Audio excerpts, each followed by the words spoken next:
ହୃଦୟ ପ୍ରତି ଦୟା ଦେଖନ୍ତି, କିନ୍ତୁ ଗର୍ବିମାନଙ୍କୁ ଘୃଣା କରନ୍ତି।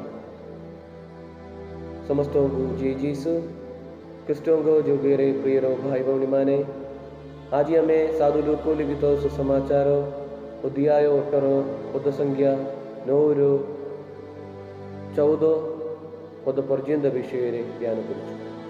ସେଠାରେ ଆମେ ଫାରୁସୀ ଏବଂ କର ଆଦାୟକାରୀଙ୍କ ଦୃଷ୍ଟାନ୍ତ ପଢ଼ିବା। ଏହି ଦୃଷ୍ଟାନ୍ତ ମାଧ୍ୟମରେ ଯୀଶୁ ଆମକୁ ପ୍ରାର୍ଥନା କରିବା ସମୟରେ କେଉଁ ମନୋଭାବ ରଖିବା ଉଚିତ ତାହା ବିଷୟରେ ଶିକ୍ଷା ଦିଅନ୍ତି। ଜଣେ ଫାରୁସୀ ଓ ଜଣେ କର ଆଦାୟକାରୀ ଥିଲେ। ଦିନେ ସେହି ଦୁଇ ଜଣ ପ୍ରାର୍ଥନା କରିବାକୁ ମନ୍ଦିରକୁ ଗଲେ। ଫାରୁସୀ ଜଣକ କର ଆଦାୟକାରୀଙ୍କ ଠାରୁ ଦୂରରେ ଅଲଗା ଠିଆ ହୋଇଥିଲେ। ଫାରୁସୀ ଜଣକ ପ୍ରାର୍ଥନା କଲାବେଳେ କହିଲେ, ହେ ପରମେଶ୍ୱର, ମୁଁ ଅନ୍ୟ ଲୋକଙ୍କ ଭଳି ଖରାପ ହୋଇନଥିବାରୁ ତୁମକୁ କୃତଜ୍ଞତା ଜଣାଉଛି। ମୁଁ ଚୋରି, ଟକାମୀ, ବ୍ୟଭିଚାର, ପାପ କରୁଥିବା ଲୋକମାନଙ୍କ ଭଳି ନୁହେଁ। ମୁଁ ଏହି କର ଆଦାୟକାରୀ ଅପେକ୍ଷା ଭଲ ହୋଇଥିବାରୁ ତୁମ ପାଖରେ କୃତଜ୍ଞତା ଜଣାଉଛି। ମୁଁ ଜଣେ ଭଲ ଲୋକ। ମୁଁ ସପ୍ତାହରେ 2 ଥର ଉପବାସ କରେ। ମୁଁ ମୋର ସମସ୍ତ ରୋଜଗାରର 10 ଭାଗରୁ 1 ଭାଗ ଦାନ କରେ। କର ଆଦାୟକାରୀ ମଧ୍ୟ ଅଲଗା ଏକାକୀ ଠିଆ ହୋଇଥିଲେ, କିନ୍ତୁ ପ୍ରାର୍ଥନା କଲାବେଳେ ସେ ସ୍ୱର୍ଗ ଆଡ଼କୁ ମଧ୍ୟ ଚାହିଁଲେ ନାହିଁ।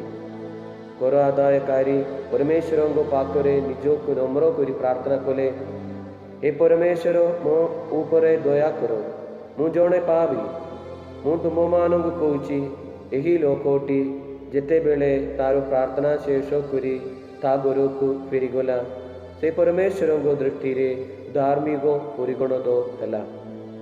କିନ୍ତୁ ଯେଉଁ ଫାରୁସୀ ଅନୁଭବ କଲା ଯେ ସେ ଅନ୍ୟ ଲୋକମାନଙ୍କ ଅପେକ୍ଷା ଭଲ ଲୋକ, ସେ ପରମେଶ୍ୱରଙ୍କ ପ୍ରତି ବିଶ୍ୱସ୍ତ ନଥିଲା। ଯେଉଁ ଲୋକ ନିଜକୁ ନିଜେ ମହାନ ବୋଲି ଭାବେ ତାକୁ ହୀନ କରି ଦିଆଯିବ, କିନ୍ତୁ ଯେଉଁ ଲୋକ ନିଜକୁ ହୀନ କରି ଦିଏ ତାକୁ ମହାନ କରାଯିବ। ଏହି ଦୃଷ୍ଟାନ୍ତରୁ ଏହା ସ୍ପଷ୍ଟ ଯେ ଈଶ୍ୱର ବିଚାରକର୍ତ୍ତା ଏବଂ ଗର୍ବୀ ଲୋକଙ୍କୁ ଗ୍ରହଣ କରୁନାହାନ୍ତି, କିନ୍ତୁ ଈଶ୍ୱର ସରଳ ଏବଂ ନମ୍ର ବ୍ୟକ୍ତିମାନଙ୍କୁ ଗ୍ରହଣ କରୁଛନ୍ତି। ଚାଲ ଆମ ଜୀବନ ବିଷୟରେ ଚିନ୍ତା କରିବା। ଯେତେବେଳେ ଆମେ ପ୍ରାର୍ଥନା କରୁଛୁ, ଆମର କେଉଁ ମନୋଭାବ ଅଛି?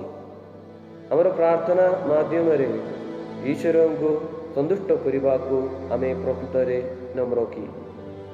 ଯଦି ଏହା ନାହିଁ, ଆସନ୍ତୁ ଅଭ୍ୟାସ କରିବା ଏବଂ ଆମ ଜୀବନରେ ନମ୍ରତା ଗ୍ରହଣ କରିବା ଏବଂ ଆସନ୍ତୁ ଈଶ୍ୱରଙ୍କ ପାଇଁ ଗ୍ରହଣୀୟ ଲୋକ ହେବା।